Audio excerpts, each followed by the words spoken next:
Hello everybody, welcome to Basit Corner.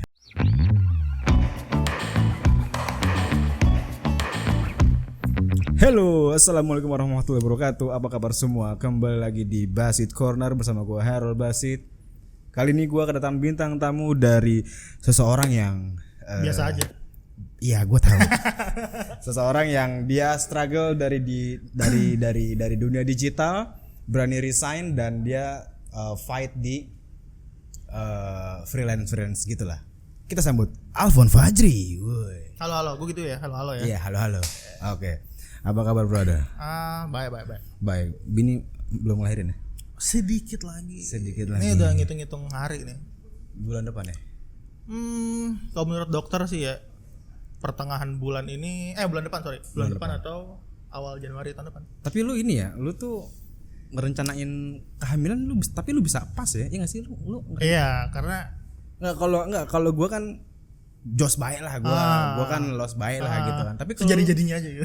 Iya. Terus? Makanya kalau gua tuh sempet dicurigakan karena gua abis curigakan sih? Iya, jadi gua karena abis 2 minggu, sebulan abis nikah langsung hamil. Kan 4 bulan, tapi dibilangin 5 minggu. Nah, ternyata perhitungan dokter itu dihitungnya itu dari awal haid kan. Dari awal haid. Awal haid kan sebelum nikah kan. Iya. Nah, ya udah jadi sebelum itu tuh memang sempat dicurigakan lah, tapi actually enggak lah gue. Tapi kalau lu bisa direncanain gitu ya dan pas gitu loh. Karena gue emang pas baru married tuh emang enggak ada rencana langsung punya anak. Kenapa emang? Untuk alasan yang sebenarnya gue juga nggak tahu ya persetujuan bersama aja lah nanti dulu. Lo mau having fun ya gitu. Jadi gue dulu main tanggal.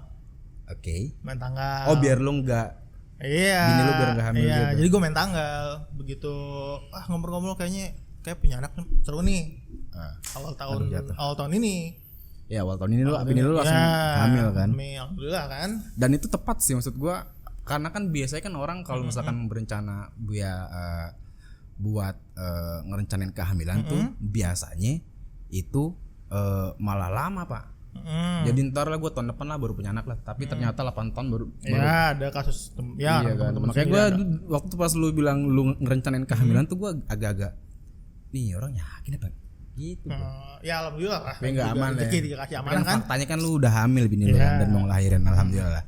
So jadi kali ini gue mau ngomongin soal tentang orang yang bisa fight atau struggle dari kerjaan yang awalnya nggak pasti.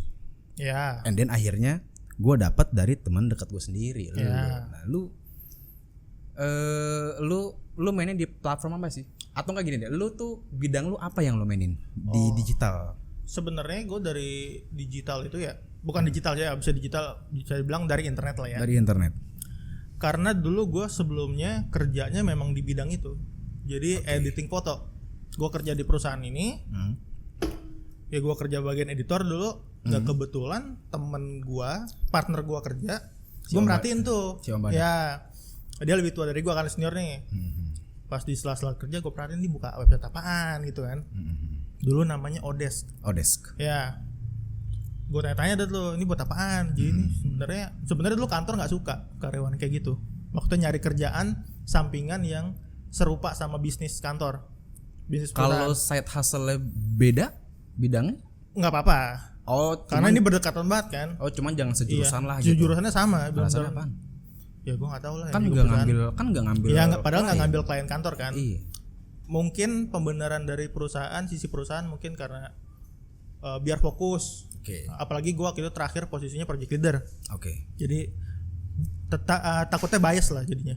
Kayak mau mikirin project sendiri, terus project di perusahaan yang lu pegang berantakan gitu. Nah dari situ gue merhatiin temen gue kan belajar. Gue dulu belum punya komputer tuh. Iya. Internet di rumah nggak ada, di warnet. Ada tempat bareng kita main dulu juga kan. Alikmah. Alikmah Squad. Dari situ gue coba bikin akunnya. Dulu namanya masih Odesk ya. Itu tahun 2013-14 mungkin 13-14 ya gitu. Ya gue bikin akun lah, bahasa Inggris masih berantakan sampai sekarang pun gitu. Olah. Ya. Tapi itu level lu kalau lu nonton film yang gak ada subtitle lu masih ngerti kan? Masih ngerti. Gue mau enggak, Pak. Karena gue sebenarnya belajar dari sini. ngebiasainnya contoh dari YouTube deh ya. Iya.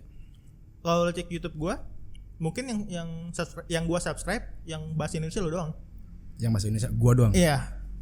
Ya lo doang mungkin. Alasannya karena lu mau ngasah bahasa Inggris lu, Iya. atau konten-kontennya emang lu menarik ke Kebetulan juga gitu.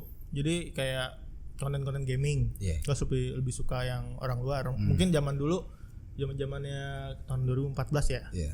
Kan waktu itu sorry nih yang YouTuber Indonesia yang ngomong yang bahas game kebanyakan ngomongnya kasar-kasar. Ya, entah kenapa di kuping gue dulu nggak bersahabat lah. Kurang nyaman lah. Ya, terus humornya nggak nyangkut sama gue ya. Oke. Bukan berarti jelek itu. Iya. Emang gak sereferensi Ya, gitu. terus karena gue juga coba belajar bahasa Inggris dari situ, ya gue dengerin dia ngomong apa, padahal ya udah belajar aja gitu loh. Jadi sampai sekarang kebiasaan. Kalau justru gua ngerti orang ngomong bahasa Inggris kalau aksen India. Ya, karena Bos gue orang Sri Lanka, sumpah. Iya. Jadi, nah terus dan lu juga di perusahaan dulu pas lu kerja jadi pegawai sebelum lu mulai freelance, lu tuh dari posisi yang paling bawah ya nggak sih? oh iya, gue dari Dan awal dari segi gaji pun juga maksud gue. ya. Dan lu berani gitu maksud Ya, gue. jadi dulu kalau nggak salah waktu itu kita cari kerja bareng ya sama lu ya. Iya. Terus lu dapat di Visionet. Yes. Terus lu nyawarin gua kan pon Visionet, cuman mesti ada motor. Gua belum bisa bawa motor dulu. Iya. Ya kan? Sekarang udah kebut-kebutan. Nah, terus dari situ gua dapat lowongan yang di kantor ya. Gua dapat lowongan di Kaskus waktu itu. Oh, dari Kaskus. Kaskus dulu Emang ada ada lowongan kerja di Kaskus? ada forumnya. Oke. Nama forumnya gua lupa apa gitu. Nah, jadi HR di kantor gua dulu kan tempat kerja, dia ngepost jobnya salah satunya di situ karena Kaskus. gratis kan. Kalau di Kaskus kan di Jobstreet perusahaan nggak mau ngepost job kan mesti bayar korporat. Bayar. Nah dari situ gue dapet kan, ya udah gue apply dah tuh, apply terus dipanggil. Seingat gue itu akhir Februari 2014. 2014 13 dong. 14 dong. Lu kerja di Visionet tahun berapa? 14. Ya berarti tahun segitu. Gue 2013 Desember gue baru kerja. Ya gue Februari. Kita kan 2013 baru lulus. Iya. Gue berarti Februari 2014 ya. 14. Gue Januari. Iya benar. Iya kan. Udah frustasi lah tuh. Udah kerja kan berapa tahun dulu belum kerja. Baru lulus. Lu tuh tahun lah. Iya. Tahun kosong. Karena lu sebelum pulang ke Padang lama. Ya, pas lu masih kerja gue pulang ke Padang kan. Iya. Nah gue balik nyari kerja tuh sibuk. Nah terus ya intinya kepanggil gue nggak tahu jalan. Jakarta Barat kan, ke belakang RCTI itu. Gue nggak tahu tempat, nggak tahu naik apa ya kan. Kata bokap gue naik bis aja, bis mana aja juga dulu turun di Kebun Jeruk ya, halte darurat ya. Halte Bayangan tuh. Nah turun di situ terus gue naik Metro Mini tuh. Iya. Metro Mini turun depan gedung. Udah tuh gue keterima. Ternyata di situ tuh kerjaan. Jadi gue tuh posisinya istilah di kantor itu temporary, freelance. Oke. Jadi kalian freelance dan dibayarnya per gambar yang diedit. Oke, masih bagi hasil. Masih bukan bagi hasil. Jadi contoh project A nih. Terus dibagi ke editor-editor nih freelance nih. Lau. Gua salah satunya paling bawah tuh, baru masuk kan. Diajarin terus ngerjain satu gambar itu dibayar 700. Yes. 700. Jual perak. Iya, 700 perak. 700 perak, guys. Per gambar, ya kan? Per gambar. Lu mau enggak tuh kerja digaji 700 perak? 700 perak per gambar. Itu gue masih cupu kan. Yes. Sehari dapat 7.000, ya kan? Itu kan akhir Februari ya. Yes. Akhir Februari tanggal berapanya gue lupa. Februari sampai 28 waktu itu tahun itu. Ditanya rekening. Tanya tuh apa 28 apaan? Februari. Iya, Februari sampai 28 tuh. Iya, tanggal. Gue akhir Februari kan. Tanggal 1 Maretnya gue gajian dong. Yes. Ditanya tuh nomor rekening. Lu ada nomor rekening biasa enggak? Ada kan waktu itu kita bikin buat lu kerja duluan. Iya. Oh ngasih gue dalam hati gue tanya buat apaan, gajian apaan, gue kerja jam berapa hari kan. Pas pagi-pagi gue mau berangkat bulan depan itu dicek email, dikirim slip gaji. Berapa gaji itu? 80.000. Berapa hari? Gue lupa berapa harinya, dikit lah pokoknya. 2-3 hari. Seminggu gak nyampe pokoknya. Ya kan. Total dapat 80 sekian ribu lah. Terus gue ngobrol nih ke bokap gue sama ke abang gue kan, ini gue lanjutin kagak ya? Gitu. Sebenarnya mereka gue tahu jawabannya juga kagak kan. Iyalah. Ya, cuman gue, ya posisi gue kosong juga masih bisa dapat ongkos dulu dari bokap kan. Gue berangkat aja dulu. Berarti alasan lu tetap lanjut karena no option aja. No option, gue mau ngapain lagi daripada di rumah kan. Seenggaknya gue dapat ilmu lah gitu lah. Iya. Gue lanjut kerja bulan kedua masih cupu. Tuh full tuh bulan Maret. Oke. Gaji gue 400.000 pokoknya kan sama. Bulan itu. bulan ketiganya gue hoki. Jadi bulan ketiga apa keempat ya, gue agak lupa. Project leader gue, gue lagi di warnet, nelfon. Fon, lu ini ada posisi nih untuk, jadi hierarkinya di kantor gue tuh paling bawah tuh temp kontrak. Temp doang, freelance. Temporary Itu freelance. Terus di atasnya ada temp kontrak. Temporary cuma dikontrak. Jadi gajinya pasti per bulan. Di atas lagi mau lu ngerjain berapapun lu tetap digaji sekian. Ya, sekian, cuman ada targetnya. Kalau lebih ada bonus. Ada bonus. Nah, gue dapat dari situ dulu ya. Habis itu ya udahlah gue ambil kok. Waktu itu 1,4 ya. Di waktu itu UMR masih 22. 1,4. Udahlah peningkatan kan.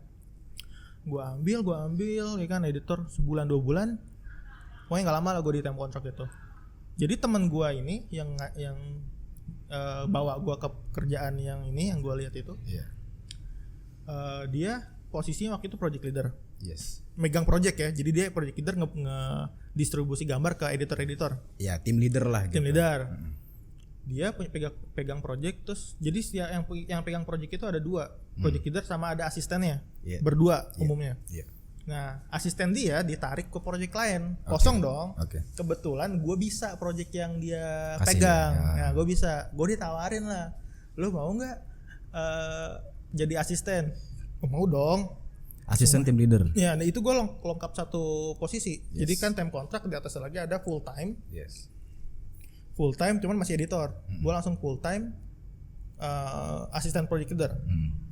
Nah, berapa bulan? 2 bulan 3 bulan kayaknya deh. Temen gue ini yang partner gue yang jadi project leader resign. Gue naik dong. Naik. Terus gue punya asisten. Dari situ.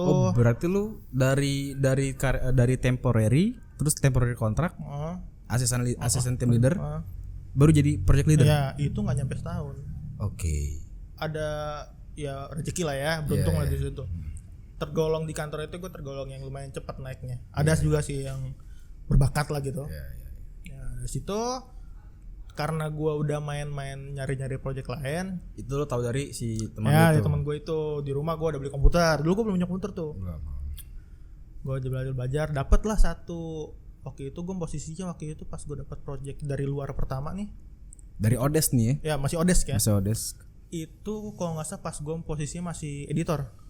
Itu cuman project kecil kalau nggak salah, cuman berapa dolar gitu nilainya. Berapa nilai? 20? 10? Ya 20-an kalau nggak salah. Berapa gambar?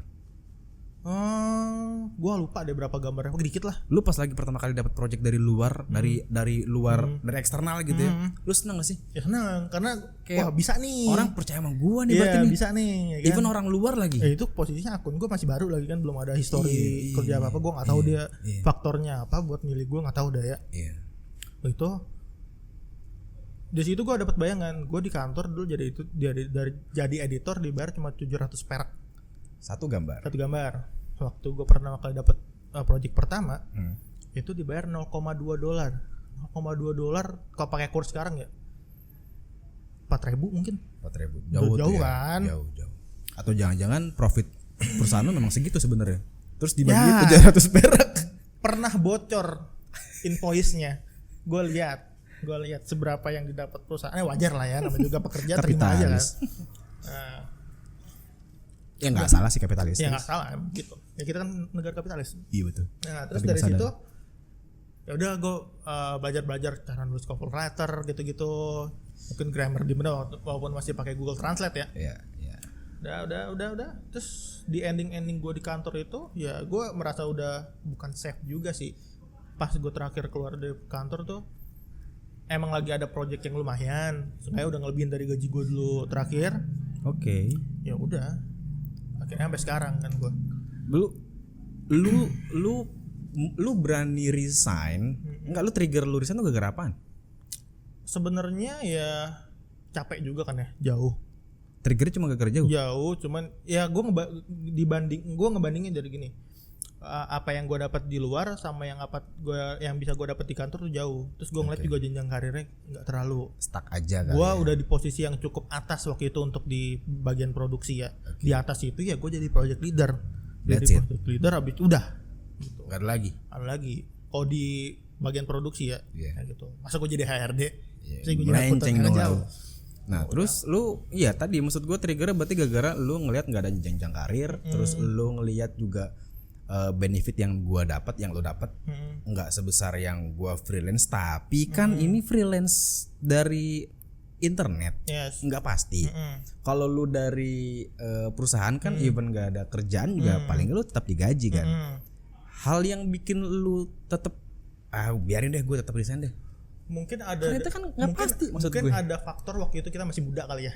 Iya. Jadi nggak mikir sepanjang itu. Mungkin kalau di umur sekarang tiba-tiba ada tawaran gitu, mungkin gue tetap ambil di perusahaan kan. Iya. Ada kejaminan segala Karena juga nggak banyak, walaupun anak muda nggak banyak yang pikirannya seberani itu pak. Kayak gue sebenarnya kalau lu tahu, gue sering-sering ngelamar karena menurut gue gue ngelamar tetap ke perusahaan. Jadi apa namanya? Kalau gue udah nggak di perusahaan yang sebelumnya, gue pindah, tetap jadi pegawai. At least pas gue masuk ke dalam perusahaan itu, gue tetap kerja, nggak ada kerjaan tetap digaji, safe, masih aman gitu maksud gue. Jadi kalau dilihat ya, kayak waktu itu masih kerja kan, berarti gue harus bangun pagi, pulang maghrib, terus gue masih ada project yang di luar tuh, ya kan, ada project di luar, ya namanya juga gue mikir duit ya zaman dulu ya, sampai sekarang lah, Iyalah, ya kan, harus komersil. kayak duitnya lebih banyak gue di luar. Kalau gue bisa kan kerja di rumah nih, tanpa harus ke kantor, gue bisa lebih explore lagi nih, klien gitu-gitu kan. Dari situ ya sama dulu ada clash juga sama atasan, ada yang gua nggak setuju kebijakan di perusahaan, ya udahlah. Tapi lu percaya nggak sih orang tuh resign triggernya bukan karena gaji awalnya? Ya bisa dibilang ada juga. Jadi mungkin lu tuh resign gara-gara gini, gua nggak tahu ya dulu lu, kalau seinget gua lu dulu tuh pernah cerita lu resign karena temen lu resign. Iya, karena pas gua resign itu Langsung serentak gitu kan? iya banyak kayak virus men. Iya memang. Kayak orang bersin di masjid lagi sholat Yes. tuh. Betul kan? Iya, Kayak iya, gitu. iya. Satu. Jadi sebenarnya yang angkatan gue dulu sampai sekarang yang masih kerja bisa kehitung. Ya, iya makanya Bisa dikit. gue tuh yakin banget orang tuh resign awal itu karena mungkin lingkungan manajemen dan bos directly. Ya. Nah, soal gaji yang belum besar itu reasoning tambahan menurut gue. Betul. Jadi ya mungkin karena teman lu resign duluan, ngajuin resign, terus lu ngerasa bahwa ya kalau di resign nanti nggak ada lagi. Tapi sebenarnya di belakang lu nih, gue masih ada kerjaan yang aman, bukan aman ya, gue masih ada kerjaan yang cukup bisa ngidupin gue lah. Iya. Habis itu baru lu mikir belakangnya lagi apa juga gaji kecil. Iya nggak sih? Jadi kayak memang gaji tuh kayak reasoning tambahan doang. Iya. Nah, habis itu lu pas lu resign, yang gue masih belum mengerti itu adalah lu berani cabut dari sesuatu yang aman. Lu abis itu lu freelance di platform yang sebenarnya nggak ada yang bisa ngejamin lu gitu loh. Itu sih yang gua salut itu. Jadi pertamanya kan yang gue bilang ya duit ya. Iya. Pas gue cabut tuh pendapatan gue di bulan berikutnya itu berkali-kali lipat dari gue dapet di kantor. Oh iya. Cuman dari situ pun gue nggak ngerasa aman, tetap panik, gue tetap ngelamar. Iya, selama itu Iya. kerjaan cuman gak gue seriusin banget.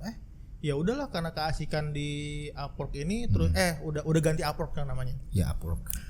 Dari situ terus ya udah kebetulan teman-teman gue yang resign juga bisa gue ajak kerja bareng. Jadi gue punya kerjaan gue share ke mereka punya kerjaan share ke gue, ya udah sampai sekarang lah kayak gitu. Nah, udah berapa tahun tuh berarti? 15 kalau nggak salah gue keluar. Ya sampai sekarang udah 15 sampai 7 sekarang. tahun. Iya. Iya 6 tahun. Iya. Dan maksud gue gini ya. Tapi rasa insecure tuh ada ya. Maksudnya dulu gue pernah setelah pas udah cabut ada berapa bulan kosong, kemarin Covid juga gue kena karena klien gue di sono juga tutup kan. Ya ada juga namanya insecure lah. Masih ada. Tapi menurut lu sekarang bisnis digital itu masih menjanjikan nggak? Lu masih main di Upwork nggak sih? Masih. Lu main di platform lain nggak? Enggak, gue cuma di Upwork. Jadi kan di Upwork itu lu ngeset kategori lu ya bidangnya. Yang bidang-bidang yang kreatif mungkin kayak desain atau edit foto segala macam yang gue lihat di job feed gue tuh banyak. Banyak. Terus ya menurut gue masih aman sih, tergantung lu nya. Jadi lu nya bisa nggak nongolin diri lu karena kan tuh juga online ya, sama orang-orang lain kayak gitu lu saingan. Ya lu mesti unik-unikin lah, lu bikin cover letter. Jangan copy paste. Kalau tiap project lu approach-nya harus beda. Iya. Lu total gue juga pernah main Upwork. Iya kan? Gue pernah yang lu dipecat itu kan lu. Gue dipecat emang brengsek. Gara-gara jalan aja. Terus Gara-gara jalan ke Bandung gue dipecat sama bule. Suwe emang. Nah, kalau karena gini, pada saat gue kerja, lu udah lepas dari perusahaan lu dan lu udah struggle atau lu udah menetap sebagai freelance di Upwork. Secara finansial lu dulu lebih unggul. Iya kan? Nah, kalau lu boleh share ke teman-teman nih, total yang udah lu earn, totalnya aja dari Upwork aja, jangan dari project luaran yang lain ya. Karena menurut kita Upwork itu, ini bukan di endorse ya. Jadi menurut gua Upwork itu salah satu platform yang cukup masuk akal. Bukan masuk akal ya. Friendly apa ya sebutannya? Kayak kita ngelamar aja. Jadi kalau di Fiverr tau gue, kita yang ngepost, kita yang jualan, orang nyari. Itu kan gambling. Nah, kalau di Upwork itu kan kita yang kejar iklan baris. Mirip kayak Jobstreet lah, lo nge-apply. Iya, habis itu kita direkrut. Nah, kalau gua selama gua main Upwork, kalau boleh share, gua masih kecil. Gua berapa ya? 600 apa gue? 600. Gua total yang udah gua earn itu baru $600 total. Nah, gua sempat ngecek profile Upwork lu itu, setahu gue jing berapa ya? 200.000 ya? Oh, nyampe. Jadi yang gue inget project-project gede aja ya, yang kan namanya juga freelance ya, apa aja gue ambil kan. Ada misalnya ada iklan yang bagus, gue apply. Kalau dapet ya syukur, walaupun berlangsung cuma seminggu. Yang gue inget yang gede-gede ya, waktu itu pernah, cuman saking gedenya gue nggak bisa pegang sendiri. Lo pecah lagi ke teman lo? Ya, itu gue dapet dari Sephora, kalau pernah dengar. Sephora ya. Sephora itu ada Indonesia, Thailand, Singapura sama Malaysia. Gue lupa waktu itu gue apply-nya kapan ya, terus tiba-tiba di email. Jadi sebenarnya job dia tuh simple. Dia cuman mau renew katalog dia di website semuanya. Jadi semua fotonya ada shadow, dihilangin sama di resize ukuran yang sesuai standar baru. Itu kecil, per gambarnya cuma 0,1 2000-an. Cuman total gambarnya kuantitinya tinggi. Gue lupa puluhan ribu masalah. Dan itu gue bisa kerjain sendiri kan. Gue oper lah ke temen gue. Jadi gue sama temen gue ini jadi kayak leadernya lah. Yang nge-share ke editor-editor. Karena lu yang punya project. Dan editornya itu pun dari temen-temen gue kantor dulu. Ya kan. Saat itu kalau di total ya, editor gue aja dulu waktu itu ada yang dapat sampai 6 juta ada kali. Sekali project itu? Ya, itu one time ya projectnya. Itu berlangsung kalau nggak salah sebulan ya. Sebulan lebih. Iya, besar lah, sebulan 6 juta. Sebulan lebih. One time tapi. One time. Itu gua berdua sama temen gua dapat setelah di split ya. 35 ada kali. Berarti sekitar 2000-an dolar. Dolarnya gua lupa ya, pokoknya intinya gua sama temen gua 30 70 juta ya. Terus ya kayak editor lain mungkin total value itu project cepet mungkin. Kayak gitu. Itu contohnya. Kayak gitu. Dan maksud gue banyak orang-orang yang masih belum ngerti dan kayaknya belum ngerti dan takut. Nggak usah ngomongin freelance deh. Orang sekarang sebenarnya enggak, menurut lo salah nggak sih orang mengedepankan idealis dibanding kebutuhan? Salah enggak lah. Tergantung lo mesti main faktor usia, apalagi kalau bicara profesi ya. Kalau lo masih muda, lo mau idealisin terserah dah. Siapa tau nyantol.